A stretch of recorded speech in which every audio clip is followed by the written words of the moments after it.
Ernest Hemingway was an accomplished author. I'm sure many of us who have read about his exploits in Spain or in other places, but he never had dinner with Dwight Eisenhower or John F. Kennedy, to my knowledge. Alex Haley wrote a book that impacted a lot of people worldwide and made people look back at their lineage or their ancestry to find their roots.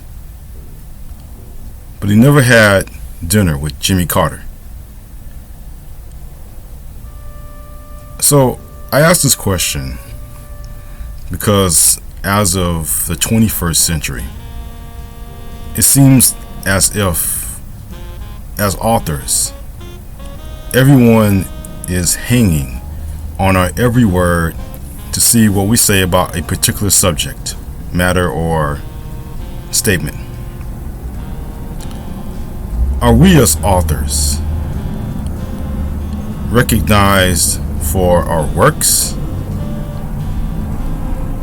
And if we are recognized for our works, does this also mean that we are individuals who may have thoughts and opinions that differ with the rest of society? And how would you feel if they do? We look past to the modern era, and authors are supposed to have a voice in societal matters and statements and subjects, and our words carry weight to our readers. J.K. Rowling is one example. She mentioned a statement that is deemed controversial about women in administration and who exactly that belongs to, or who goes through that. People of a different persuasion were not happy and therefore decided to cancel Miss Rowling. Sorry for noise. That in turn may dilute her voice, but still she is very profitable because of the Harry Potter series, and also it encouraged other authors, including Margaret Atwood, who is the author of The Handmaid's Tale, which is very successful on, I believe, a streaming platform, an adaptation of her book or her series. It stands to reason that the author today, including myself, are encouraged to make statements that speak about the ills of society, the discrimination that affects individuals and people and groups. We are looked to as the soothsayers of our time, which is the 21st century. Is this fair? Is this right? Is this too much to ask of us? I mean, for example, in the beginning I mentioned about Mr. Hemingway. He never had to say anything influencing policy about the civil rights movement or even communism or the rest. He just simply wrote books. He simply shared his words with us and just simply continued to concentrate on his art. Mr. Haley, besides writing the autobiography of Malcolm X, was the author of Roots, and it changed a lot of minds in this country back in the 70s. But you never heard Mr. Haley or Mr. Hemingway even share the political beliefs or even the social beliefs. If they did, it was all in private.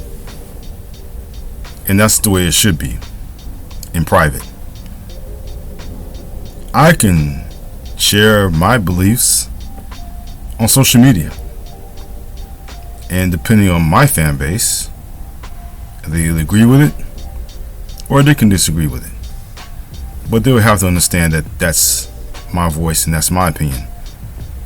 And it may go against society, but as an individual, this is exactly who I am. I'm sure Miss Rowling spoke on what she felt was on her mind. And yet, when those individuals and groups did not like that, they took the action they felt was appropriate to cancel her.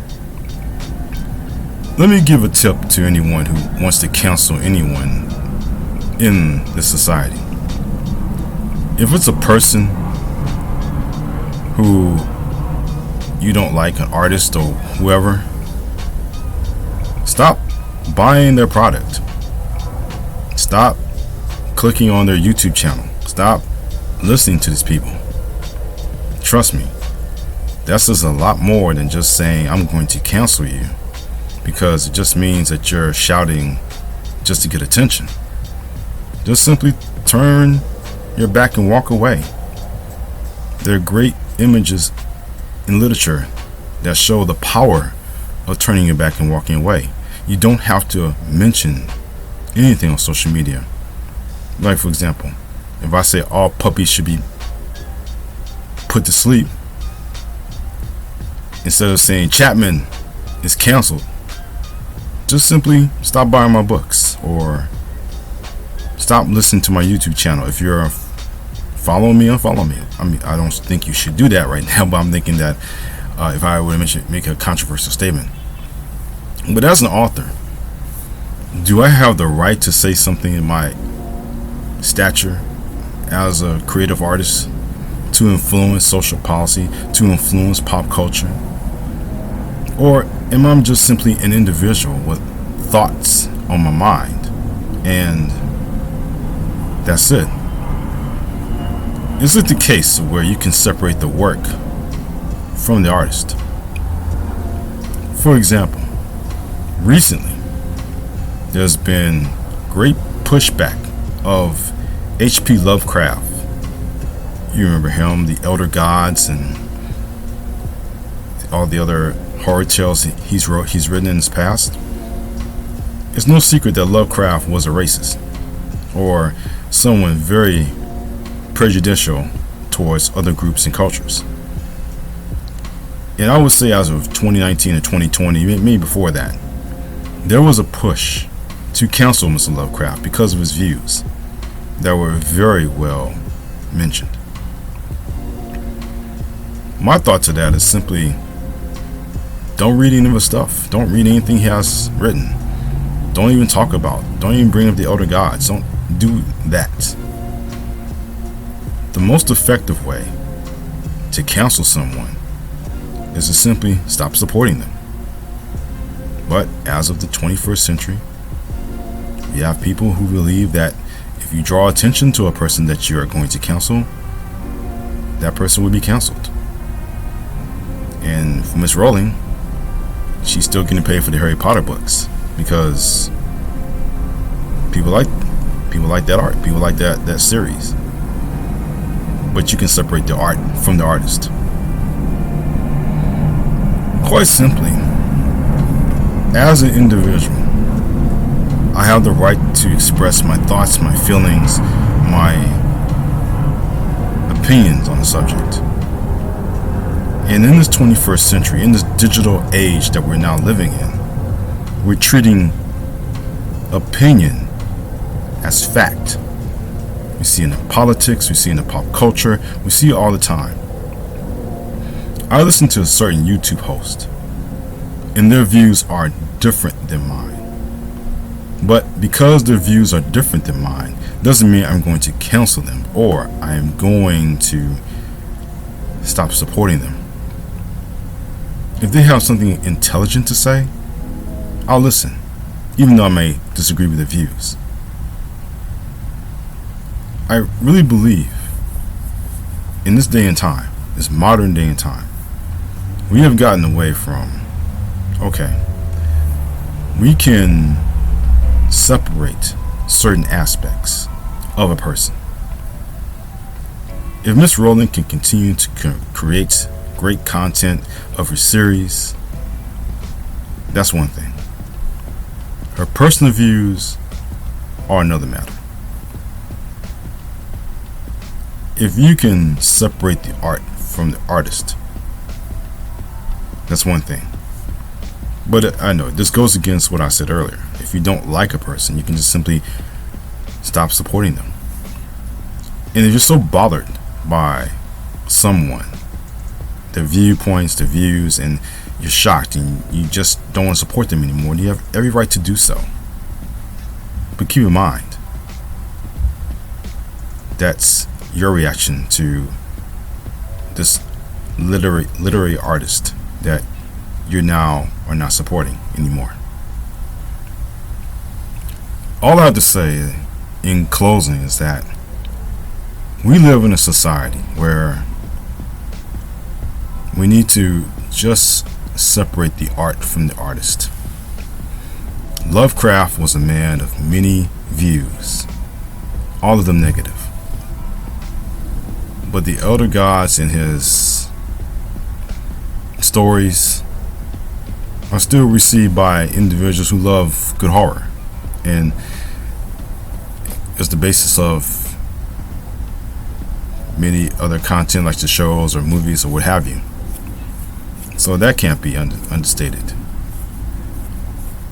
But as we move forward and as we begin to understand the power of suggestion in our social media, in digital media, you have the right not to support an artist that differs from your views. But we also have a right, if you want to continue to support the artist's art or the content, you can do that too, knowing that that artist, that writer, that author, whoever that you do not like is someone that you would rather not understand. You know that their views are their views, but their creative stories or their nonfiction work is important to grasp, to learn from. I know it's very confusing. It's very confusing. But this whole matter of counseling people is also very confusing. But again, as individuals, you have a choice to either do that or not do that. But I'm just stating that from Ernest Hemingway to Miss Rowling, the role of the author has changed. It has changed considerably because now we are now in touch with the author, and our thoughts and our words are open for everyone to see. I'm sure Lovecraft said things that are unprintable or you cannot post them, but still, that's how things are. So I hope what I said made some sense. I hope that you will learn something from what I said, and thank you for your support. I really appreciate this. And now that I got a new mic with the help of Mrs. Chapman, I hope that you can hear me and comment on what I've said. And if you like what I've said, please smash the like button, and please hit the subscribe button if you'd like to see more content, more poems, more thoughts on the stream. Let me know your thoughts. As always, my name is Charles L. Chapman. Please visit my website, charleslchapman.com. Check out all the different features. We have some new features now. I'm still working on it, but hope you like the website. And until the next time, I want to wish each and every one of you a happy holiday season. Have a great day, evening, week, holiday season, and until the next time, it may be next year, who knows.